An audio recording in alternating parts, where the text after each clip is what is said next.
You can find me at Aaron Hill TV, V at Aaron Hill TV, V at Aaron Hill TV, V at Aaron Hill TV, .TV on IG. So iPhone 11 versus iPhone 11 Pro versus iPhone 11 Pro Max. What do I get? So I'm in search for a new phone right now. This phone that I'm actually using to film this video is on an iPhone 8. I have had it for some years. I love it. Had an iPhone 6 before this, but now it's time to upgrade, and I also need it because I want this phone as a second camera. So I'm looking up what to do. 11, 11 Pro, 11 Pro Max. Have no idea. I haven't been in touch with iPhones since iPhone 8. So I'm a little behind the boat as far as where iPhone is right now. So it's a reaction video. If you're watching this live right now, watch the YouTube version of this afterwards, and you're going to see what I see on the screen. And then also I'm going to have the sound kind of low here, so that way I can manage my levels. And here we go.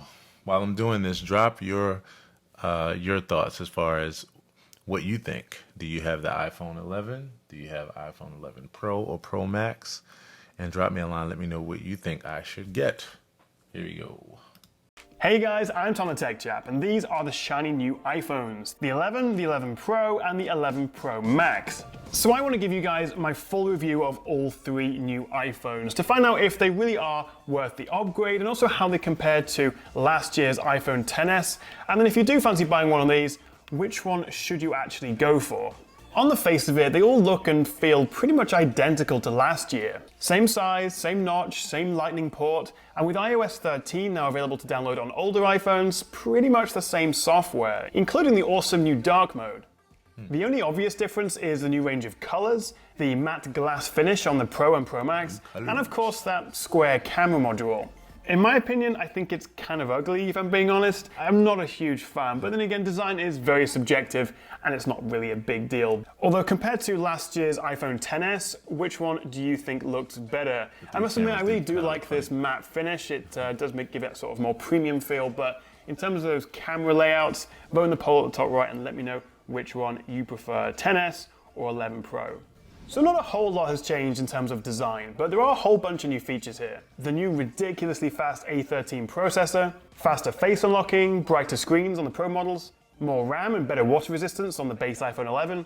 But at its core, the 11 series is all about the camera and the battery life. Let's start with the camera, and the iPhone 11 gets 2 lenses, and the Pro models get 3, sporting an extra 2x telephoto lens. It's great to see though that all 3 phones get an ultra-wide lens now, which is the first time on an iPhone, which for me is a pretty big selling point. But there's a lot more to the new cameras than that. There's the new larger sensor with what Apple are calling 100% focus pixels, and combined with the improved software processing powered by that A13 chip, it means we get brighter images, more natural colors, and reduced noise. Plus there's the new night mode, which makes a quite literal night and day difference. First of all, let me show you some side-by-side photos with the 11 Pro versus last year's XS. They both do look good, but straight away you can see how much more detail we get in Tucker's fur on the Pro shot, and the dynamic range is better. If you look at the bright area on top of his head, it's less blown out on the Pro. It's the same here. The Pro handles the bright highlights of the sun a bit better, it's got a more defined round shape. The backlit building is a little bit brighter on the Pro, but more impressive is all that extra fine detail we get on the road and the pavement. With this shot, you can see the Pro is brighter and the colors are more natural, but also look at the lights and the chandelier. The bright areas are just less blown out on the Pro, so you can see more. As for portrait shots, well, it really is surprising just how much better the Pro is. It's brighter, my skin tones are far more natural, and there's just a lot more detail.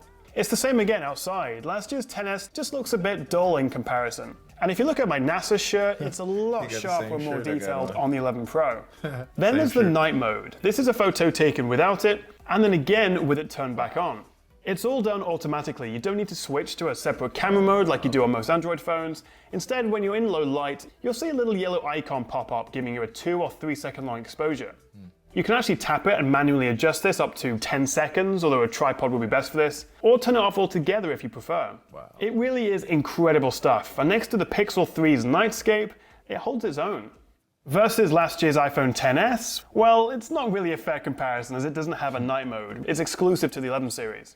Selfies have been improved too. All three phones have a new 12 megapixel front-facing camera. That's up from 8 last year. The t-shirt, my face, my eyes, it's all a lot crisper and sharper on the 11 Pro. Much more cool. But the bigger upgrade for me is the wider field of view. You can tap to zoom out a bit and it'll even automatically go wide when you hold it in landscape mode as it expects you're taking a group selfie. Nice. Now if you're someone who likes a bit of a selfie video, maybe you post them in your Instagram stories, then you'll see quite a big upgrade here on the new iPhone 11 Pro. Firstly, the resolution, it can now shoot 4K 30 up from 1080p 30, and also as you can see there's a wider field of view.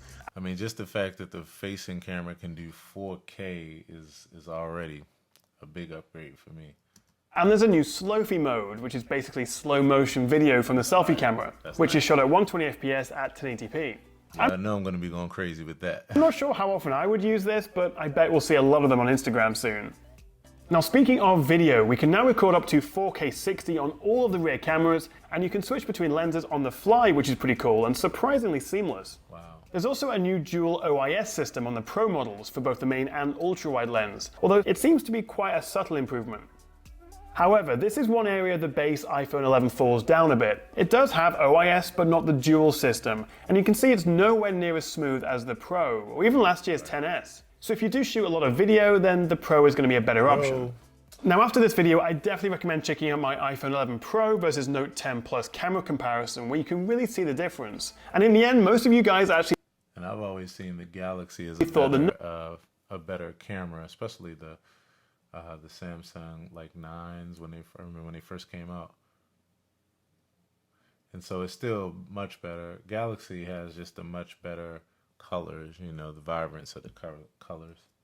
Note still came out on top, although the iPhone did blow it away when it came to low light shots. Oh wow. I can't wait to pitch this against the Mate 30 Pro and also the Google Pixel 4 when it comes out in a few weeks, so make sure you're all subscribed and stay tuned for that. It's going to be an epic camera comparison.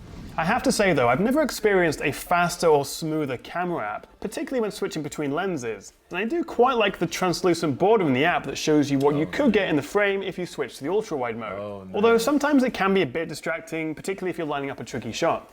So the cameras are very impressive, but we're not really seeing the full potential of them just yet because Apple's developing a new deep fusion camera processing image system thing, which is using AI and machine learning that'll optimize every single pixel in an image, and honestly, who knows what it could do, but that's supposed to come later this year, so I of course will make another video about that when it does become available, but it's pretty exciting and I can't wait to see what it will do. So the cameras have had a big upgrade this year, but for me, the real selling point and the real reason I might consider upgrading is actually for the battery life, which is significantly better this year. Apple never really tells us about battery sizes, although it's pretty easy to find them out. So the iPhone 11's battery is 6% bigger than the XR, the 11 Pro's is 20% bigger than the XS, and the 11 Pro Max's battery is 25% bigger than the XS. So you know that's pretty big because anybody who has an iPhone, you already know. You charge your phone up overnight, and as soon as you take it off the charger and walk out of your door, you got 5% battery life. So I actually invested, I've got it on my phone now, I would show you. I actually invested in the Apple charger case, and that has changed my life because I charge up my iPhone at night, and when I take it off the charger in the morning, just say it's around 8 or 9 or something like that, I don't have to charge my phone again until 6 to 7 o'clock the next evening. So check out those Apple battery case chargers. Is you don't have to add anything to it. You just plug up the lightning port to the case and the phone together. And I think I only paid maybe $75 for it, but it's totally worth it. So I think this is really cool, and everybody knows that battery life has sucked on Apple iPhones for years. Max. So that gives you a rough idea of what kind of improvements you can expect. But I wanted to run my own tests, which had them running non-stop, doing a bunch of everyday tasks like watching YouTube videos, playing games, recording 4K video, and browsing social media apps. The iPhone 11 lasted a respectable 5 hours and 18 minutes, the 11 Pro lasted 7 hours and 2 minutes, with the Pro Max going on for a whopping 8 hours and 36 minutes. That's incredible, and right up there with the best Android phones. But if you are a bit of a power user, then I would definitely go with one of the Pro models, and actually the Pro Max if you want to get an extra hour and a half even over this. All three phones do support wireless charging and also faster 18-watt charging, although only the Pro models come with the fast plug in the box. You'll have to buy it separately, which I definitely recommend you do if you go for the standard iPhone 11. So that's the camera and the battery, but a quick mention of the screens. All three support True Tone and wide color gamuts now, but the Pro models have what Apple are calling their new Super Retina XDR Plus OLED display, which is a bit of a mouthful, but it's using similar tech to their crazy expensive new monitors, and basically makes it more color accurate and even bright. So that was a big thing for me right there, and it's showing it, the size of these phones. You know, my iPhone 8 is I think 4.8 inches, and when I bought this, they had the what was the iPhone 8 Pro, which was much bigger, and I had it for one day and I immediately took it back. The phone, I know people, you know, that like the phone that big, but it was way too big for my one hand. So that's the other thing too. I'm looking at these and I can't say that I would go with Pro Max, but then again, yeah, I wouldn't go with the Pro Max. But interestingly, the iPhone 11 Pro is smaller than the iPhone 11, which is really interesting. I thought it would be the other way around. But the 5.8 inch display is probably going to be the way to go. Now up to 800 nits or 1200 when watching HDR content. The base iPhone 11 still makes do with an LCD panel and a lower resolution, so it's not as sharp. So the Pros are a little bit richer, a bit more vivid, and they're definitely sharper, but to be honest, unless you're a techie person or have them side by side, you would be kind of hard pressed to notice. One thing we have lost though on the 11 series is 3D touch. Instead we now get haptic touch. It's not really a big deal, but 3D touch did give us multiple levels of responsiveness based on the pressure sensitivity, whereas haptic is just a simple vibration feedback. Okay, so let's say you're impressed with the new 11 series. The next question is, which one of these should you actually buy? And it does get kind of complicated, but let's keep things simple by starting off with the Pro models, the 11 Pro and the 11 Pro Max, because there's actually only two differences between them. The screen size, we've got 5.8 inches versus 6.5, so that is quite a big difference. And if you prefer a smaller phone or using it one-handed, then you're definitely going to want to go with the smaller one. And of course then the battery difference. You get a bigger battery in here, which lasts you about an extra hour and a half over the Pro, which is still a good couple of hours longer than the standard 11, so they're both great for battery. But yeah, if you want the bigger screen, bigger battery, and you're willing to pay £100 or $100 more, then you're going to want to go with the Pro Max. But what about the iPhone 11, which is the sequel to last year's 10R, which loads of people bought? It was really, really popular. Well, it is a little bit less premium. You do lose that matte finish in favor of a glossy one. It's about 0.2 millimeters thicker. The bezel's a little bit chunkier. You obviously get that dual lens setup versus the triple lens setup, so you're missing out on that 2x telephoto, which, if I'm honest, isn't really a big deal. I'm just glad it has that ultra wide. And also it does lack that good dual OIS stabilization for video. The battery life isn't quite as good. It's about 2 hours less than the Pro and about 3 hours less than the Pro Max. You get a slower charger in the box, and also the screen isn't quite as nice. It's that lower resolution LCD, but it really is hard to tell, so I wouldn't make a decision purely based on that screen. What you will notice though is the price difference. The 11 starts at $700 or £730, which is $300 less than the 11 Pro and $400 less than the Pro Max. That's a big difference. So as I say, for me, I would buy the 11 Pro Max. I want the big screen, I want the longest battery possible, and yeah, that's the one I would go for. But when my friends ask me which one they should buy, I always recommend the base iPhone 11. It's $700, it's so much cheaper than these ones, so it's really, really good value for money. And if you just want the latest iPhone, this is the one to get. It does everything you need.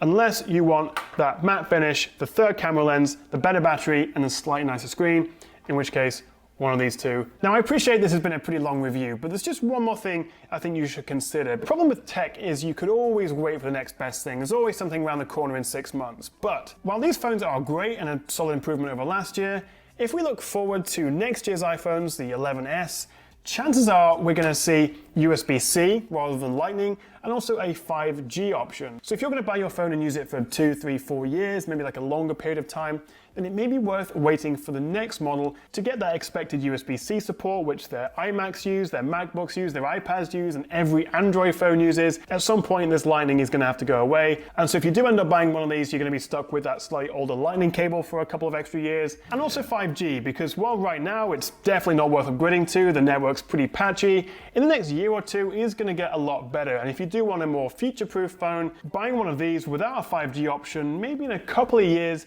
you would start to regret it. But then again, if you do regularly upgrade your phone, then yeah, it's not a big deal. But what do you reckon? Are you tempted by one of the new iPhones? And if so, which one would you go for? Let me know in the comments below. Thank you so much for watching, guys. I really do hope you enjoyed this video. And if you want to see more from me, then make sure you hit that little subscribe and like button down there and ding that notification bell, as I've got loads of camera comparisons, battery tests, and yeah, wait for that Huawei Mate 30 Pro and Pixel 4 comparison, which I'll be doing middle of October-ish, so that is coming. But in the meantime, I've put links in the description below if you want to check these out, and I'll see you next time right here on the Tech Chat. Definitely go on over and subscribe to the Tech Chat. Tell them Aaron Hill TV sent you.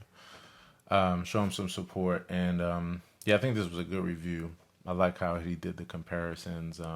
He was moving through really well, even though it was a longer review. But I mean, he had 3 phones to review, so he got through the information pretty quickly. So I think iPhone 11 Pro is probably going to be the direction that I go. You know, the Pro Max, you know, it's funny because, I mean, I do like the extra battery life out of it. You know, you can never have enough battery life when it comes to an iPhone.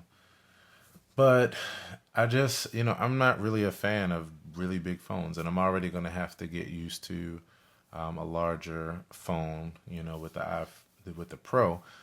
But I like the Pro though, because that camera was bananas. And so, okay, so here we go. So you're looking at me now, but imagine looking at me through that camera. 12 megapixels, gonna be crazy. I mean, if you think I'm ugly, then I'm definitely gonna be uglier to you. So, you know, you may want to prepare for that. And if you think it's the other way around, then welcome. But yeah, that camera is crazy. And with as much video that I do, whether it's selfie style video or, you know, facing the other direction, a rear facing camera, I am going to be pleasantly happy about that. And then I like the zoom features, that slow-mo video, the extra optical zoom features. Yeah, but I can stand to do the Pro instead of the Pro Max, and I'm probably gonna buy one of these cases as well for the iPhone, and so that way my iPhone will last close to a whole day without needing to be charged, and that will be amazing. So yeah, I think that's the direction I'm going. What do you have? You know, are you currently upgraded to the newest iPhone? What do you think about these 11s? Do you recommend something else? Do you think I'm making a mistake? I mean, I saw so many different models. I was like, man, I don't even know where to start. But yeah, drop me a line and let me know what you think about your iPhone or either any of these here mentioned. All right. Peace. Yeah. So to help me to make more content like this, please see the info in the description or comments. And thanks so much for watching. And if we're not already connected on all my other homes, the Facebook, YouTube, Instagram, Snapchat, TikTok, etc., where you can find me at Aaron Hill TV, V at Aaron Hill TV, V at Aaron Hill TV, V at Aaron Hill TV. .tv on IG.